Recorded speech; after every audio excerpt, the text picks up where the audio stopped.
Hello，大家好，和記好馬即係今日咧簡單讀一場俾你哋參考啊。咁我講到禮拜三啦，和記好馬咧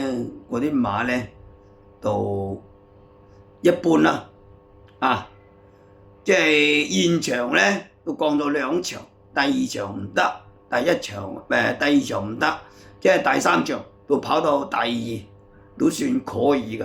即係而家你捉一個位置唔係咁簡單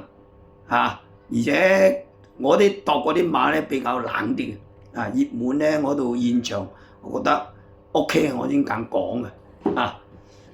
即係我哋群組咧到橫掃咧新馬係唔得啦呢次到現場睇咧要兩場。跑到位置係跑第二嘅都算有啲交代咁你想睇和記好馬嗰啲戰果嘅，你手機寫和記好馬，手機彈咗出嚟俾個 like。和記好馬講馬咧都要簡單即係單 win 單 Q， 即係咁嘅，即係你。講單 win 咧反而容易捉喎，單 Q 咧比較難啲上一次咧，再上一次我啲群組嗰度位置 Q 3隻都入去即係而家咧我度講呢啲馬咧比較好分啲嘅就嚟莫維拉翻嚟啦，我如果莫維拉翻嚟咧嗰啲馬咧應該都好足啲㗎起碼多人哋競爭性大冇咁多支阻嗰啲嘢我覺得會正路啲嘅咁咧我度講一場俾你哋參考，係第三場盡風雲9號登冠豪馬房即係佢呢隻馬咧係4歲㗎啦，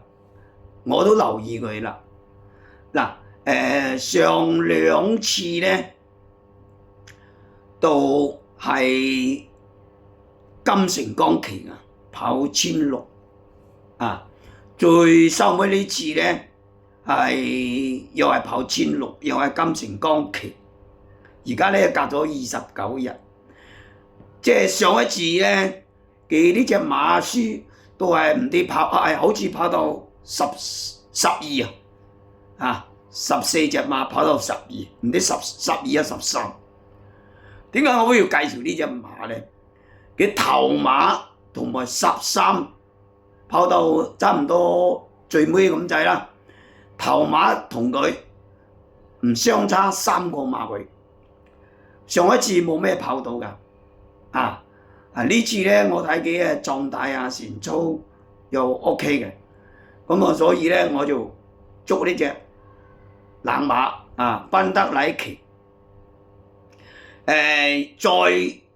上一次賓德禮都騎過㗎，好似騎1400係跑到第10㗎我記得㗎，跑1400跑到第10係冇咩跑到㗎呢啲馬。咁我金城江咧都騎咗2次，佢出閘咧，我覺得佢都係足智嘅，冇咩正去跑。有一次係跑到第3㗎咁我覺得呢次咧登冠豪呢隻馬咧比賓德禮騎咧係可以嘅我而家留意呢隻比較冷啲咯，呢啲馬咯。咁你4重彩咧都做下腳好咁我3重彩連贏嗰啲呢啲冷馬一定要度下佢，係咪？即係當上一次嗰個即係頭場星期3嗰場我都唔記得啦。跑到14倍，跑到第2唔得第3。會蝕到幾廿蚊，咁所以咧咪要捉呢啲冷馬做下腳咁我就3號9，即係3場9號啦，你哋參考啦。和記好馬就講到呢度，希望禮拜一大家精神啦，好，拜拜。